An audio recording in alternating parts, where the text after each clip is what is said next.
You got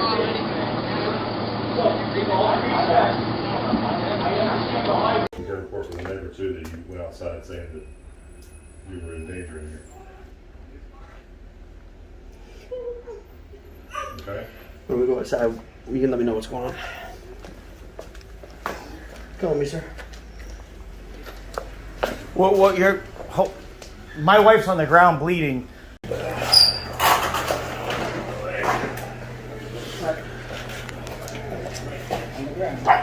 Had pressure on her head and was like, you need to calm down and come back inside. So, Okay. It's very plausible, but when you start acting the way you did, there's a deputy in there with her already. yeah, that deputy, with all due respect to you, and I don't mean any disrespect. I don't mean any. You guys are 10-8. I appreciate your service, okay? But I don't care who you are or who he is around my wife. I'm going to make sure my wife's okay. Once she's clear, then you can go ahead and try to find out whatever you're trying to find out right now, okay? Here we go.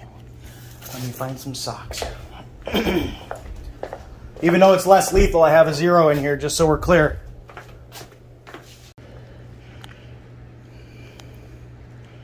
Can you hold this for yourself for a second? No? Okay. The reason we did what we did is just our protocol. I understand. There's nothing that we had to do anything against you. It's just a matter of we have certain ways to keep our sergeants out of our hind end. I understand. That's all that we were doing. Sure. Hey, what's up, guys? So, just kind of reaching out to you today. Wanted to talk. It's so many comments, so many misunderstandings. But today, just trying to enjoy spring break. While I was going through the comments, I just noticed so much. I wanted to say something. We're just hanging out at the inlet house over over by the beach. We get out to the ocean and we go enjoy time out there.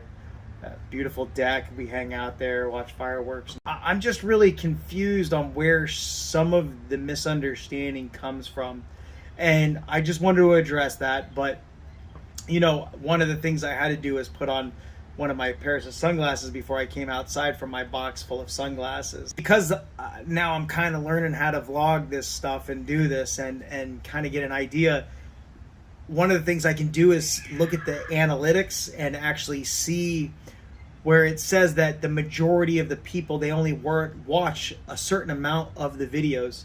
And here's the thing, if you're not watching the full video, then how can you even post a comment off the whole entirety of the video when you've only watched whatever length of the video that you have? I honestly, whether you want to believe it or not, because a lot of you will talk shit and say that I immediately went out and posted this video, I didn't want to post any of this information at all. I was standing in the ER when one of the paramedics or one of the deputies texted me a smart ass comment about being in the ER and it being on YouTube or Facebook, actually. Because apparently when I was following the ambulance, because of COVID policies, I couldn't transport in the ambulance. Plus I had the baby, and as you can see in the video, I was a few minutes behind because I had to load her up. While I was following the ambulance, somebody was actually following me and videotaping me following the ambulance, and then they put it on Facebook. And then I guess one of the paramedics or one of the deputies was commenting and giving information, which I don't know about you all. I mean, you can talk all the shit you want about me. I didn't swear to protect or I work for Osceola County Sheriff's Office or fire department. And I never took an oath to Osceola County. I do funeral escorts.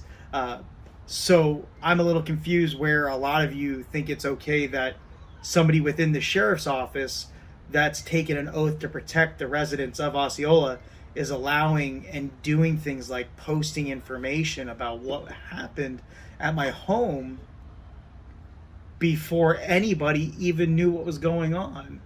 So you all can talk all you want about me posting the video. We only immediately put the video up because we wanted to show the truth before Real World or somebody else got the video, edited it like they always do, and give you the shitty bullshit version that I beat my wife. Just so those are very clear, and I'm sure you all will talk crazy again, I've never raised my hand to a woman ever. I've never put my hands on a woman ever. A real man never puts his hands on a woman unless they're for love. One of the first things you talk about is that she's outside on the phone. Right.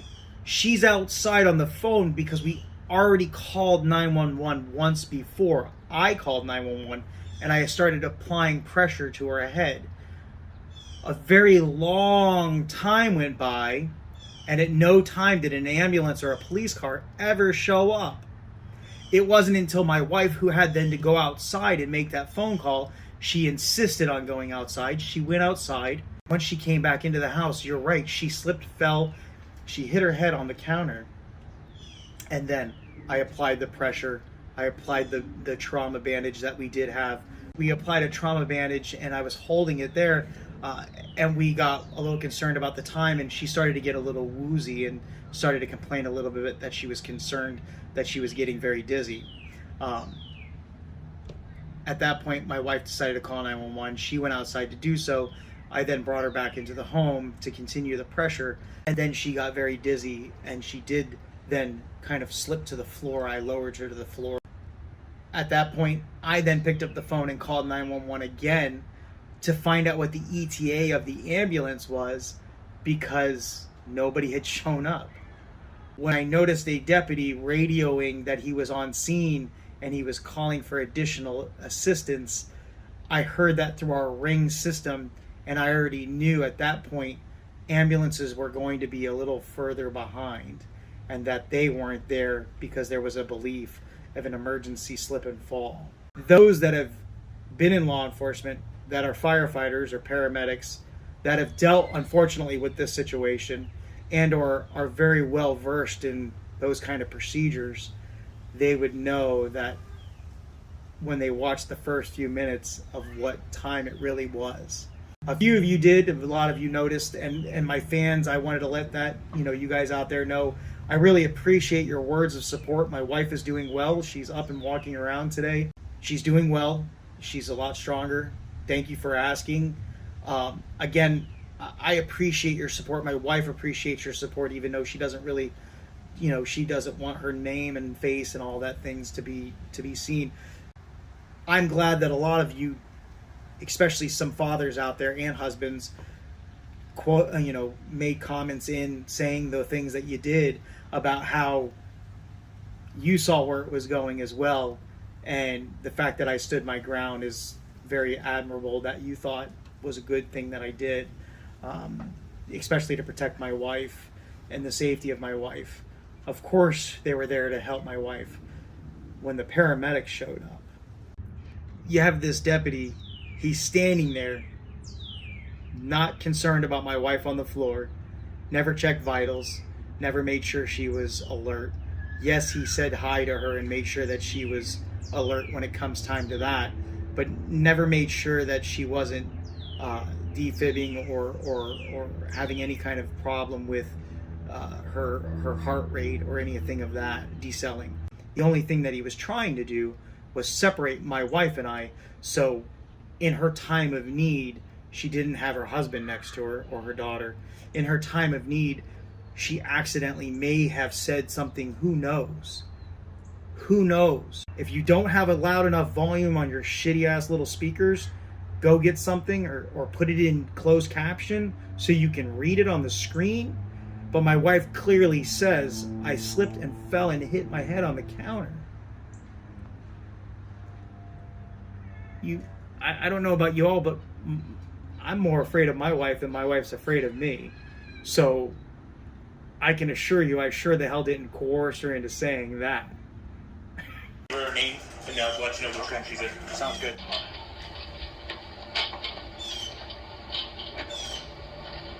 Straight up on that YouTube right now.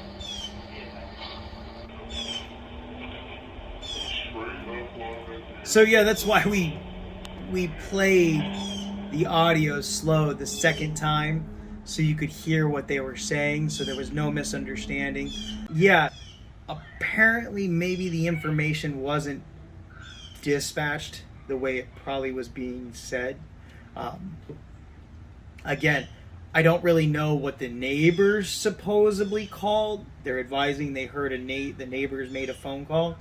Don't know if that's true or not. Haven't had the chance to pull those things.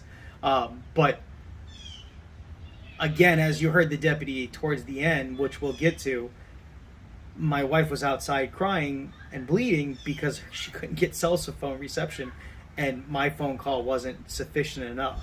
So, but yeah, these guys, you know, they did a great job. They took good care of my wife. She was very happy. You know, just a little concerning that we're talking like that so openly and freely. So, I mean, between the tall guy and the other gentleman, you know, I don't know if you all saw that, but the other gentleman, he was pretty neutral and probably was really looking for the truth. Although he kind of slipped up and kind of let us know that he really knew who I was, even though it was his first time dealing with me, which is true. And he didn't know who I was. That's questionable since he knew about the motorcycles. But, you know, at the end of the day, thank God he was here, or there, I should say, because we both know that if it was up to Slim Tall there, I was going to jail. I mean, he was going to find something. Even the other officer had to keep telling him, no, you see how she slipped in the water? You can see her footprints in the water. That was the other gentleman that was saying that, not Slim Tall. I appreciate their service, and I appreciate them coming out to make sure that my wife was doing okay, even though she was already laying on the floor and they didn't actually check her. But to the paramedics and the firefighters that did get on scene, thank you guys. You know, thanks guys. Thanks for taking care of my wife. Truly, to my fans, thank you so much for throwing out your comments of support. That really, believe it or not, meant a lot to my wife. We've been real skeptical, and my wife even more so, about doing the vlogging. It's been a different thing for us, contrary to what people say, waking up on washers and dryers and being douchebags. At the end of the day, we really didn't want to do this. That's why almost 2 years have gone by of people bashing me online, bashing me on YouTube, making up fake lies and stories and editing videos, and I wasn't doing anything about it because I was trying to kind of sit back and let this wave pass. I really didn't want to be doing this, and neither does my wife. So the fact that you guys are showing your support and telling her and wishing her well, that meant a lot to her, and I really appreciate that as well. And of course my daughter, although she's too young to understand, maybe one day she will. I thank you for her. So anyways guys, thank you so much. Thank you for following. Thank you for your support, and really truly thank you for your words of fast healing for my wife and better health for my wife. You know, the deputy at the end, I don't know if you all heard his words. We took your statement, her statement, we took in the account what everybody else was saying, what they thought they saw or heard, and they didn't see any domestic violence. In fact, if you watch the video, you could hear them in the background talking about the water on the floor, and they could actually see my wife's footprints in the water on the floor, including the blood where it was. So I still don't really get how the rest of you morons that are watching it can't put the pieces together with what they're saying and what's being shown, and then what the officer says at the end, and the fact that I'm sitting right here without handcuffs on, or a revocation of bond, or a new charge for domestic violence. I guess you obviously don't know how to watch the episode. Maybe you should go back and give me another click view so you can watch the whole thing and figure it out. So, but the deputy at the end, although kind of stumbled and told the truth a little bit about not knowing who I was was very polite and very professional, and was, you know, I wouldn't say on my side, but more neutral, looking for the truth. And because if it was just the other guy, I was going to jail. One of your comments, somebody had said that I not only beat my wife, but I throw chairs at tow truck drivers. So apparently the rest of the dumb fucks still haven't actually watched anything other than Real World, and you're only seeing one storyline. But yeah, again, as you can see, no handcuffs. As you can see, not in jail. As you can see, for those that have actually looked, Chicago dropped all those charges after they reviewed the 911 call, as well as the security video surveillance system from the Airbnb. But yeah, so I just wanted to kind of go over that a little bit and talk about that. And I just think it's hilarious that we're still even talking about something like that. But kind of put some of those bullshit rumors to rest. I don't know where you all don't really get it. For those that want to look it up, those that have already, because I do know that somewhere somebody posted that the charges were dropped. For those that don't know, those charges were dropped almost, I think, a year ago. I wasn't even paying attention to it, quite honestly, because it was such bullshit that it didn't even bother me. For those that don't know the whole backstory, why we were there for the one day, we grabbed an Airbnb and we rented a vehicle. We flew in, we rented a Hertz Chevy Tahoe, and then my wife and I went to an Airbnb. The funny thing is we park our vehicle, or the rented vehicle, outside of the Airbnb. My wife and I are sitting on the back porch on the 6th floor. Next thing you know, we see a black truck, no markings, no lights, pull up to our truck, a man get out, walk around it, grabbing the door handles, looking inside the windows, and moving the vehicle around, like literally rocking it, I guess, to see if an alarm would go off.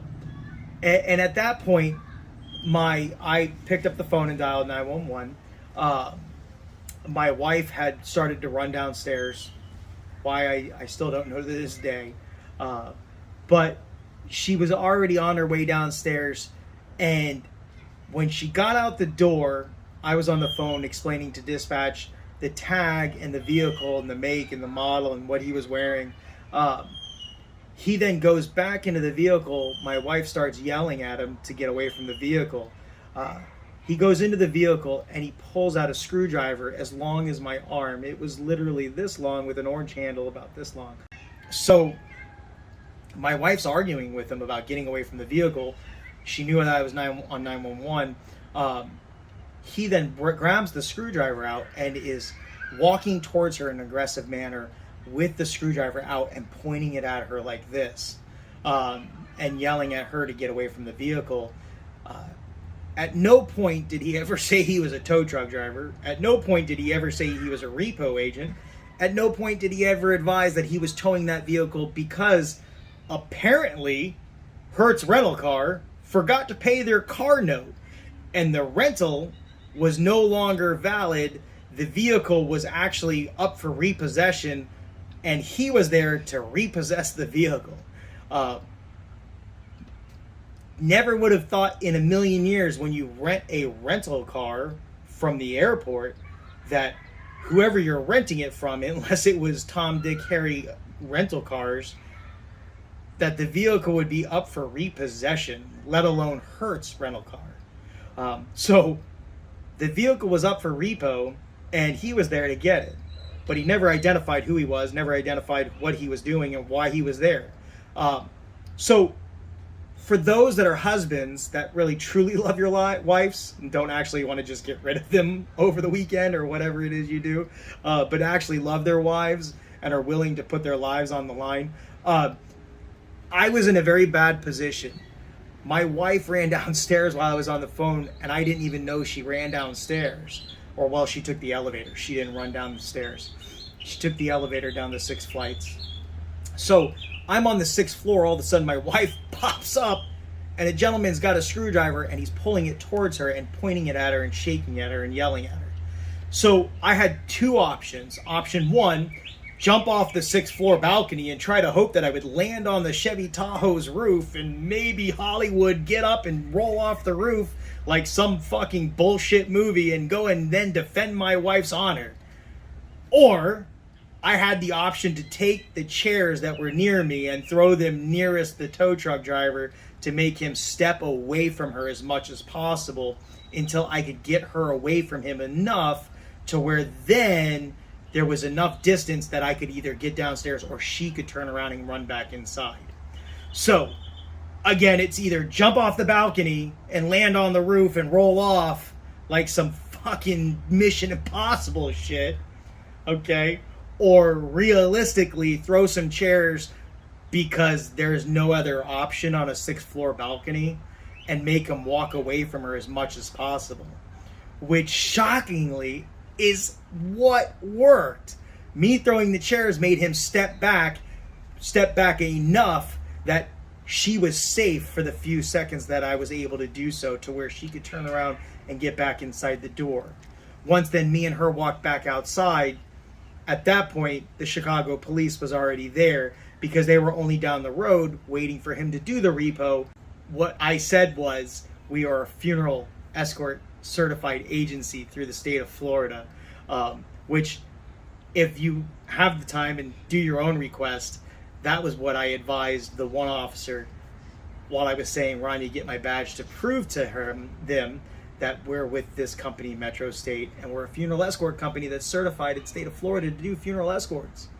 At no time did federal certified agent ever come out. Because I can assure you, had I said that, for those that are not fucking putting the pieces together, follow the yellow ball, the bouncing ball. I don't fucking get how you guys still aren't getting this. Had I said I was a federal agent or a federal state certified agent, law enforcement, I would have been arrested in Chicago for impersonating a police officer. For those that are too fucking stupid to figure that out, the Chicago police is actually a pretty smart department, kind of like NYPD and LAPD and all those really big agencies. Yeah, sure, they're still cops and they're guys on the road, but they're pretty smart that they can figure out, just like a smaller police department can figure out when you're saying you're a police officer or a federal agent. So, again, what they did was they then took me to the local station, not to the jail. For those that keep saying I went to jail and I was in jail, I was never in jail. I went to a local substation in the area. They took my photo, and within an hour, I was already leaving. And then shortly thereafter, crazy, those things called discovery, for those that are smart enough to know what the discovery process is, the state prosecutor for the state of Illinois was able to get the videos from the property and were able to get my 911 phone call where I'm advising the situation step by step and match it to the videos. See, that's one of the best things that I love that you guys keep falling for. You love to watch these fucking videos where the videos are my voice supposedly, but you never see it matched with my face to see my body language and my lips moving with the words and the cadence. All you see is some pictures in the background, and then supposedly that's my voice talking, and let alone that's what I said, not it was spliced together, edited together. You all can say whatever the fuck you want, I really don't care. But it's funny when you're able to take surveillance footage and 911 call and you put it together and you can see the body language and it's going with what's being said. Amazingly, they dropped all the charges Isn't that crazy? Isn't that convenient? Isn't that weird? That they dropped the charges because the 911 call is what we were saying from the beginning. The surveillance footage from the Airbnb is what we were saying, and he was aggressively moving towards my wife with a screwdriver this fucking long. Again, we understand today that he was a repo agent trying to do his job. And repo agents probably deal with quite a bit of shit. And there's a lot of times where their lives are in danger or in jeopardy because somebody doesn't want you to take their car. Totally get that. But when my 5'4" beautiful little wife comes running out of doors saying, get away from our truck and our stuff, maybe that's when you should advise who you are and say, hey, ma'am, I'm really sorry. I'm a repossession agent. This vehicle is up for repossession. Maybe you can get your stuff out real fast because I got to take this.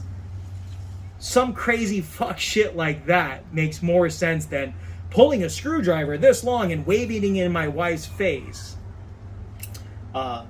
Crazy, I know. I mean, at the end of the day, the charges were dropped. State attorney's office dropped the charges. I didn't even have to go there at all. I didn't even have to go back to Chicago and deal with that. It was dropped on its own. Again, not charged with impersonating a federal agent or a law enforcement officer or battery or launching a missile or any crazy shit like that. And of course, again, like I said, the charges were dropped because the state prosecutor's office got all the information and saw the truth. Crazy. But I do want to say the two Chicago dudes that took me in, the two officers, you guys were really cool guys, real cool. I mean, they even got me a soda, hung out with me for a little bit. We sat and watched TV for the hour that I was waiting for them to clear me. I was never in a holding cell or a jail or in handcuffs. I mean, they transported me to the substation, the local substation. Yeah, I was in cuffs there, but once we got inside, it was like night and day. They were cool as fuck. You guys were awesome, very polite. Actually, very polite officers for a big city department. You know, if you guys are seeing it, great. You know, thanks. If you're not, whatever. But for those that want to talk shit, you guys are wasting your breath and your minutes. So I appreciate everyone out there. Just wanted to touch base on these two little things real fast. Kind of throw some, updates out there. Sorry you're only getting about 20 minutes of my life and you're not actually following me around and seeing the back of me walk around and drive around town. I'm sure that this is maybe a little better than you being bored while I drive through the city of Orlando, or I'm picking out my sunglasses out of the box, or my watches, or my colognes. But anyways, love you guys. Fans, I really appreciate your words. You guys be safe. Motor One's rolling.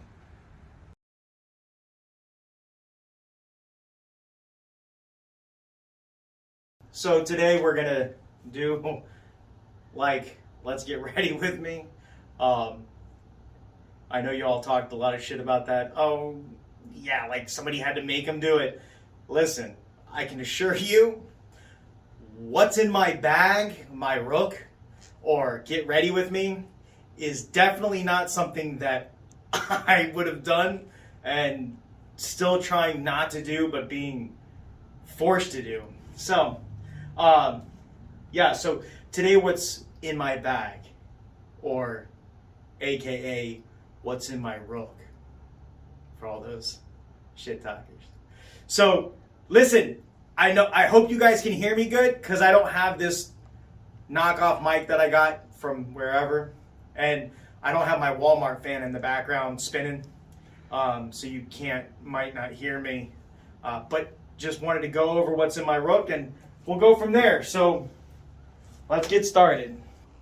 As you can see, this is what I pack every day before I go to work. Before we get started, official Oakley. I'm sure we can find the official tag inside.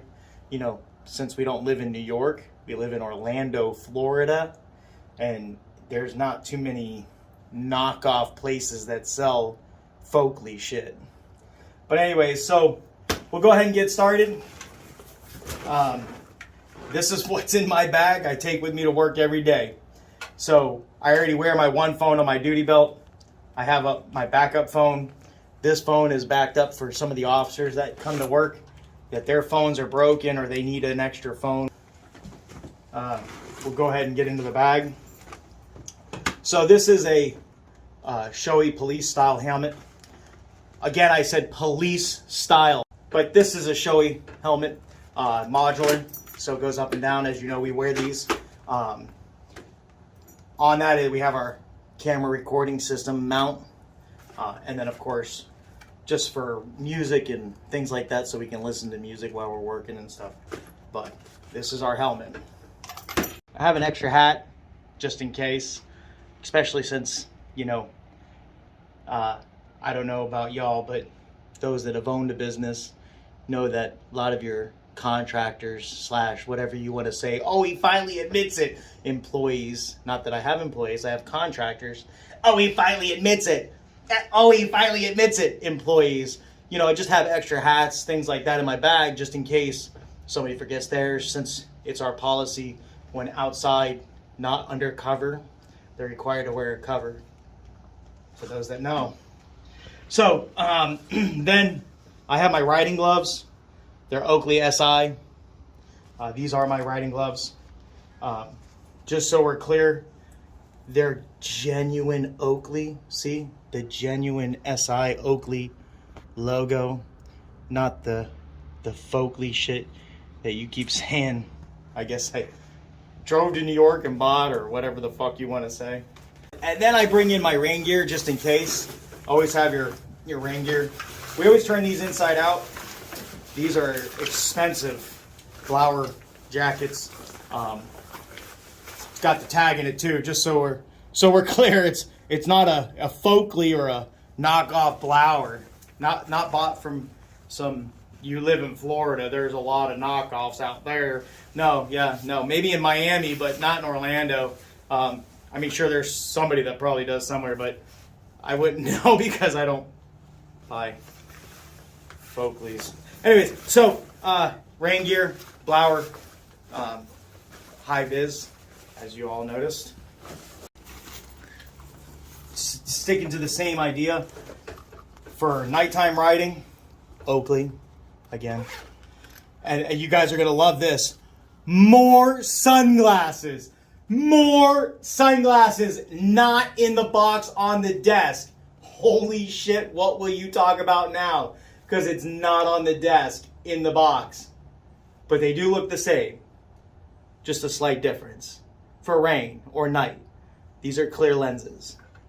So that way, when you're riding at night, or in the rain, you can still protect your eyes. And they're clear. But yes, the same frame. That's great that you guys noticed that. What you didn't notice was in the box, although they're the same frames, they're different colors.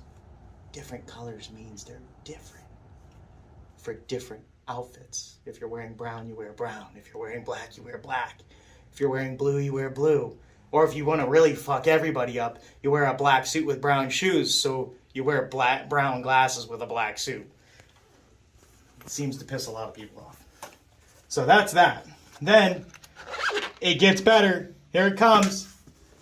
Another fucking pair. Another pair. These are my backup riding glasses in case.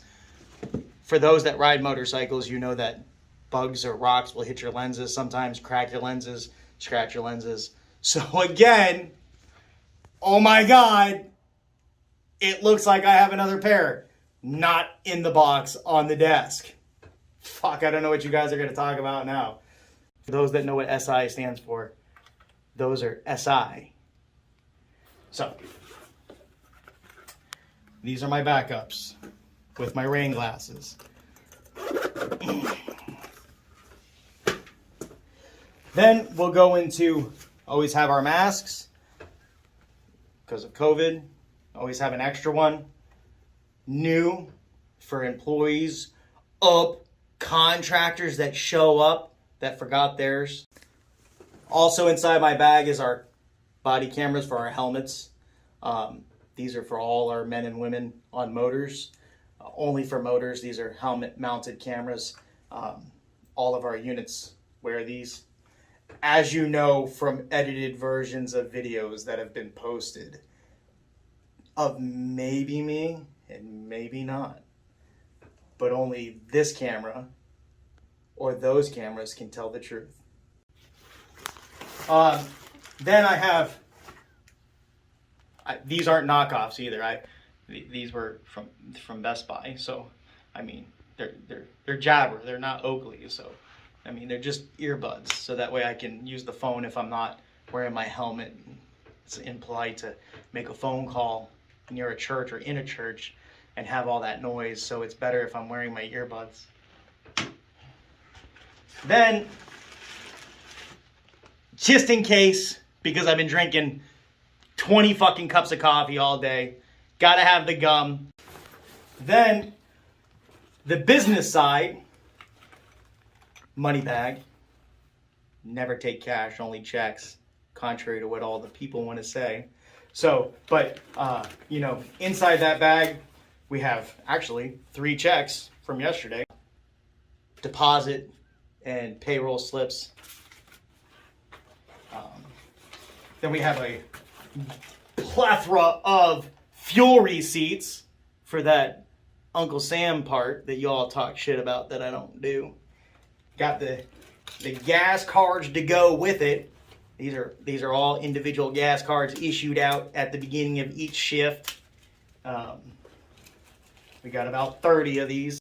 Business. Then, just in case you're out on the road and one of the funeral directors wants to remind their families what they're paying for, we have the brochures that we don't market. We just have them just so we can.